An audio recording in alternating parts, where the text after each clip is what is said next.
Ecuador's presidential runoff has sparked controversy, deepened political fault lines, and raised urgent questions about the state of its democracy amid a nation gripped by violent unrest and institutional strain. Conservative incumbent Daniel Noboa has secured a full 4-year term, winning Sunday's runoff with nearly 56% of the vote. It marks a decisive result in what had been a neck-and-neck race, according to Ecuador's National Electoral Council. This day has been historic. This victory has also been historic.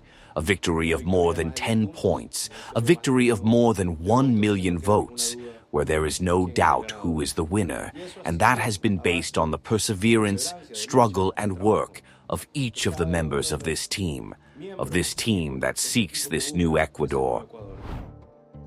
Noboa, who first took office in November 2023 after a snap election, has made crime fighting and economic revival the core of his presidency, branding his vision as a new Ecuador. But the legitimacy of his latest win is being fiercely contested.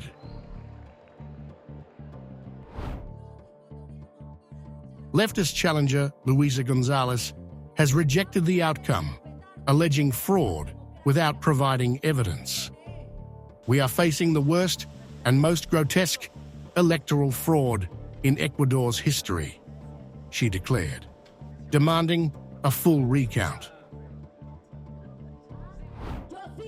I denounce before my people, before the media, and before the world that Ecuador is living in a dictatorship, and we are facing the worst and most grotesque electoral fraud in the history of the Republic of Ecuador.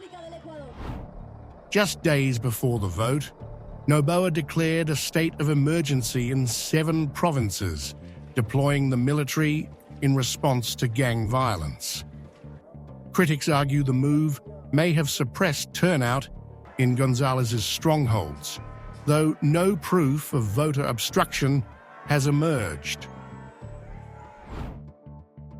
Adding to the unrest, Noboa bypassed constitutional norms by suspending Vice President Veronica Abad and appointing a new VP via decree. Legal scholars called it a troubling overreach, with Assembly President Viviana Veloz warning of a direct attack on democratic institutions. Security concerns loomed large over the campaign. Ecuador's murder rate has surged over 400% in 5 years, driven by drug cartels like Los Choneros and Los Lobos. The assassination of candidate Fernando Villavicencio in 2023 remains a stark reminder of the stakes.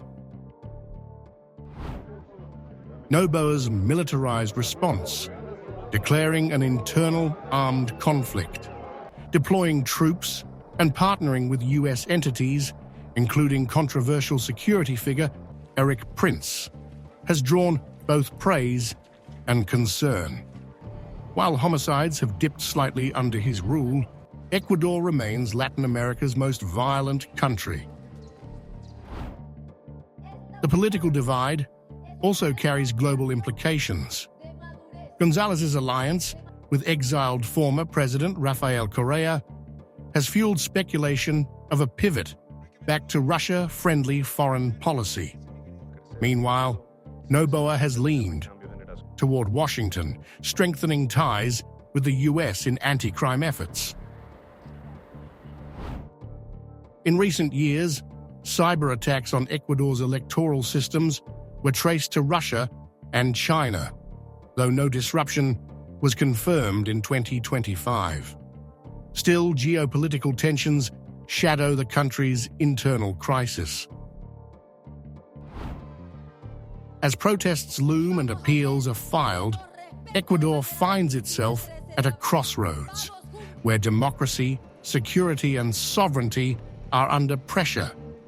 The outcome of this election may shape not just the next 4 years, but the nation's trajectory on the global stage.